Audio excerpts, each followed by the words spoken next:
Hi everyone, in front of me I've got SONY Xperia 10 Mark VI, and let me share with you how to change the screen timeout on this device. So let's start with opening the settings. Let's tap on them.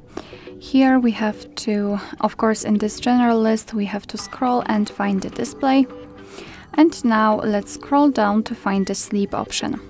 And as you can see here, we've got some options from which we can choose. At the top we've got relatively short options like 15 or 30 seconds, and at the bottom the longest available in this device, which is 10 minutes. So simply tap on the option you'd like to use, it will be immediately marked, and after going back you can see that from now on, after 10 minutes of inactivity, this device will black out.